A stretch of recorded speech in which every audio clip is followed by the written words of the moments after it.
Dr. Griessman's topic today is Lessons Learned from High Achievers. Would you please help me give a warm Sacramento welcome to Dr. Griessman?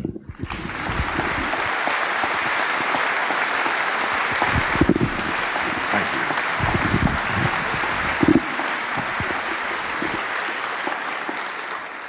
I found that when I go to very successful people, they can tell me what they are good at, often what they are not good at. Example. I'm sitting beside the clean, tidy desk of Charles Schultz, 1 Snoopy Lane, Santa Rosa, California.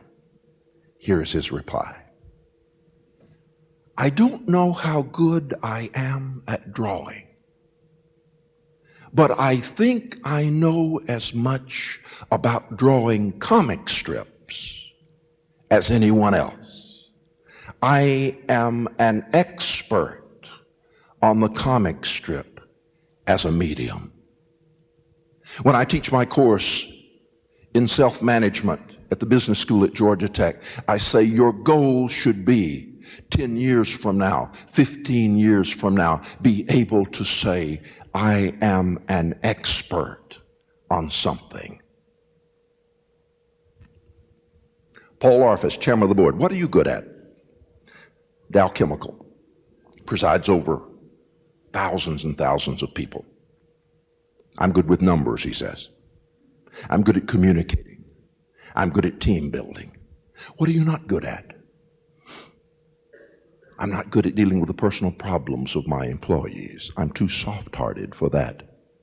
So I delegate that to surrogates. Paul Bear Bryant, crusty old coach. What are you good at?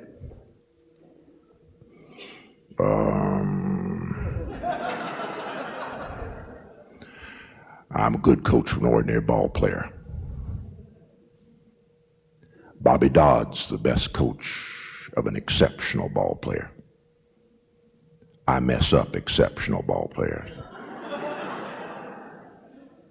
I'm a good coach of a boy who's not a champion but doesn't know it. The walls of my office are covered with photographs of boys who weren't champions but never found out. He even knew the kind of ball player he could coach best and the kind he couldn't. They discover their strengths and their weaknesses. Another from an entirely different field.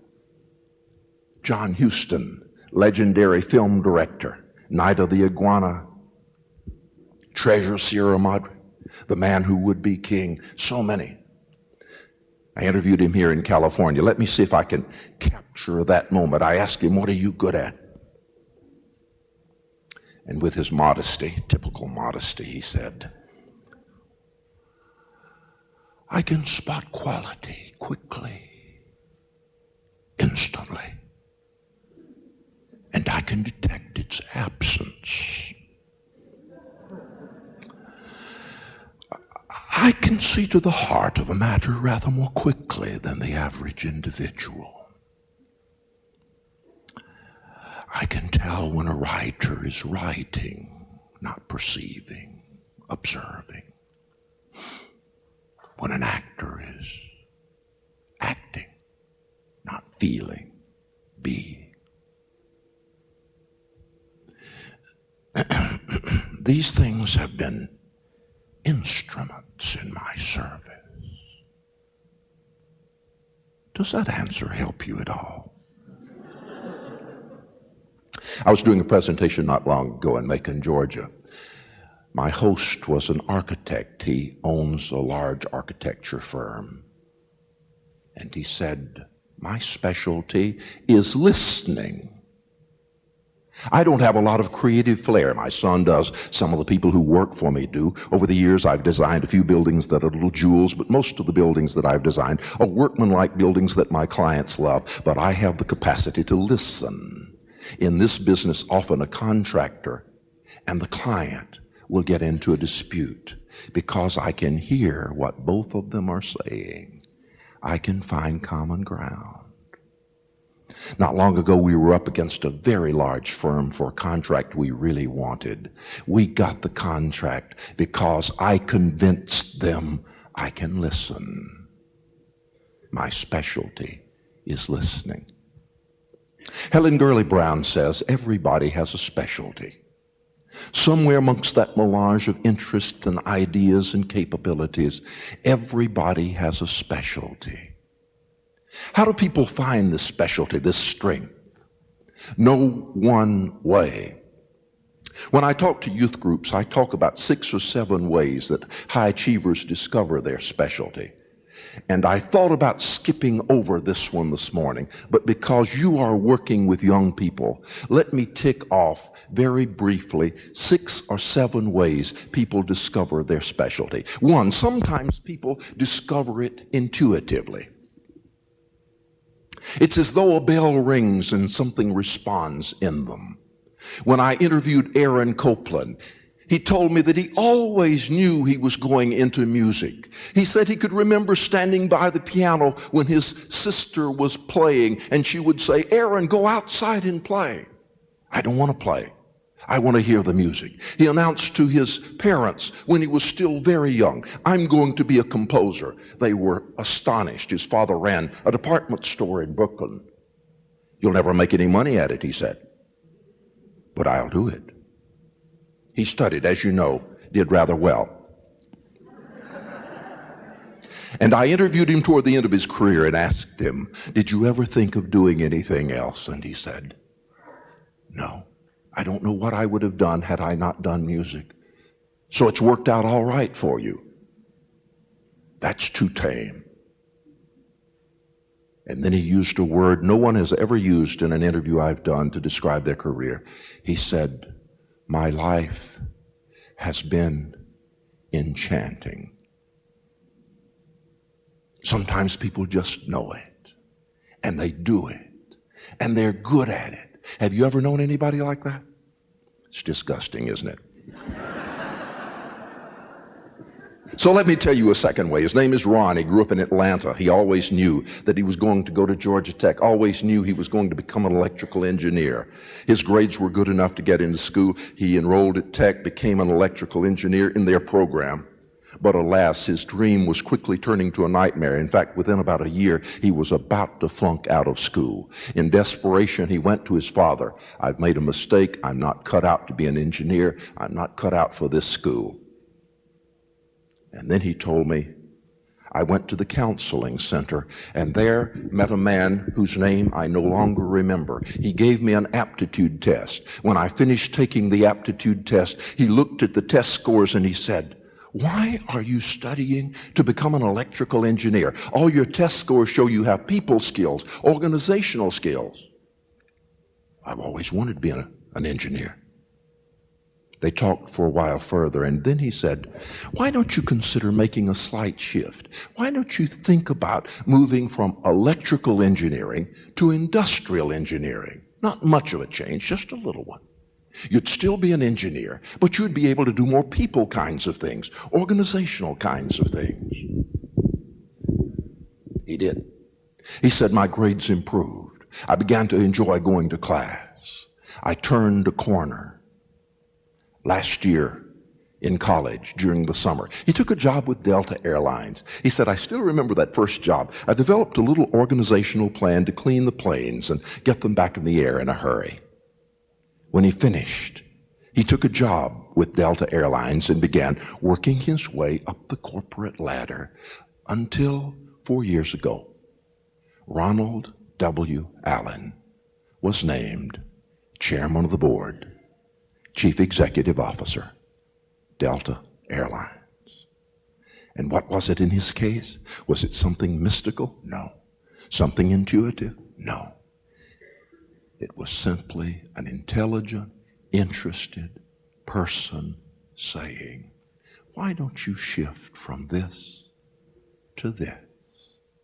And his life was never the same again. And I say to you, all of you have that same remarkable power in your hands. Sometimes people discover their specialty through trial and error. Helen Gurley Brown told me that she had had 17 jobs in 13 years.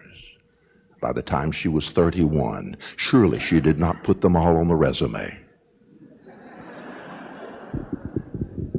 She was a secretary for an executive at an ad agency. She said, I had always known that I have a feel for words. I was always asked to write the Christmas newsletter because I could write letters that would make people feel things, want to do things. She convinced her boss to let her write advertising copy. Finally, she had positioned herself to do what she could do well. To this day, she said, if a letter or an article comes across my desk at Cosmopolitan, I know whether it will make people feel things or do things. My specialty, I have a feel for words. Not much of a specialty, but it's taken me a long way. Sometimes people discover it by accident. I don't know if the name Bob Hoskins means anything to you. Bob Hoskins was the detective in Who Framed Roger Rabbit. Bob Hoskins was an accountant the day he walked into a London theater. He was supposed to meet a friend. His friend was late. In the foyer of some of the London theaters, there are little bars, and while Bob Hoskins waited, he had a drink. His friend was rather late. And while he waited, a man came up and stood behind him and said, "You're next."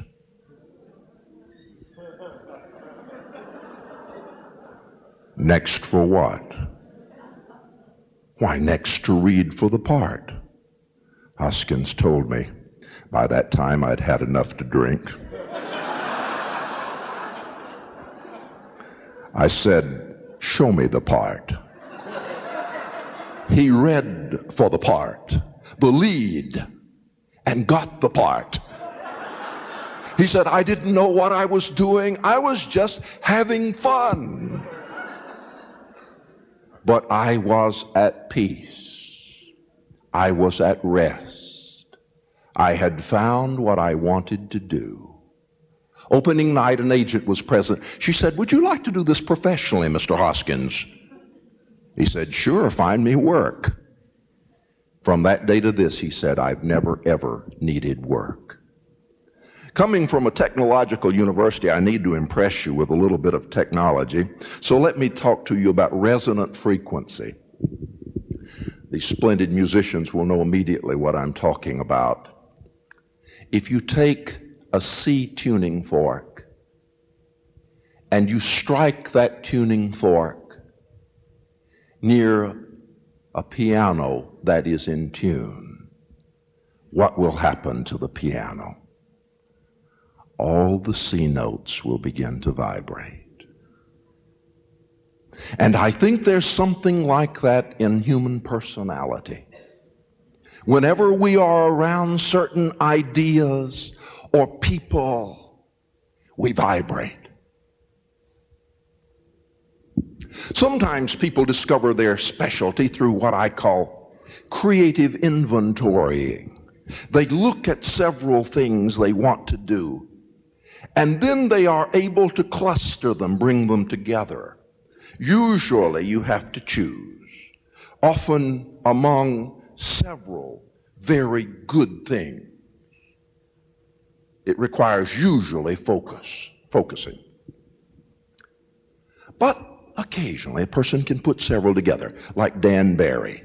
He enjoyed, when he said it as a teenager, doing theater, and he loved drawing, and he loved writing, and he couldn't decide which.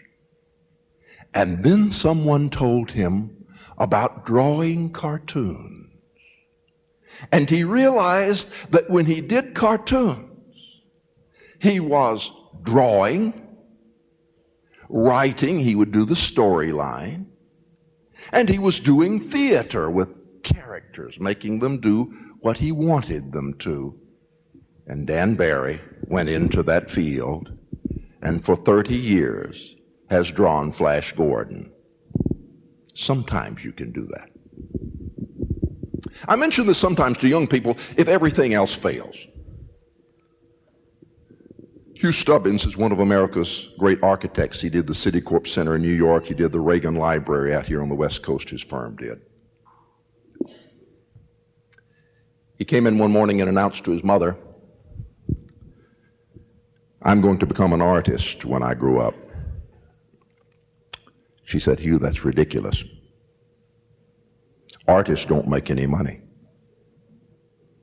He said, "Well, what should I do?" She said, "Be an architect." And he said, "Okay." And I say to young people, if you can't work out what you ought to do, ask your mother. She's never been wrong about anything else, and it will probably work out about as well as any of the other ways that I've mentioned here today. I mentioned one other. This is not in my original list. I was making this presentation in Charleston not long ago. A person came up to me afterwards, and he said, "I have discovered what I am good at. I'm good at solving problems." Well, that's great. Most people don't like problems. Most people try to get away from them. If you're good at solving problems, there's going to be a career for you. I said, "How did you discover it?" He said, "I had a job that I couldn't escape them. I was always confronted by problems. And then one day I realized I'm good at this, and I like it." So sometimes you discover your specialty by taking a job and discovering that you are good at it. But I need to move on. It's one thing to discover what your strength is. It's another thing to convert it into a specialty, into a proficiency. I begin the second chapter of the book with a quote from Jack Nicklaus, who says, "I think more important than talent is the work and dedication necessary to become competent." A lot of guys out there are more talented than I am, yet through the years I've passed them many times. Sometimes people have heard others say, "You're really good at that." But they never ever nurture it, never cultivate it, never spend the time and money making themselves really good at it.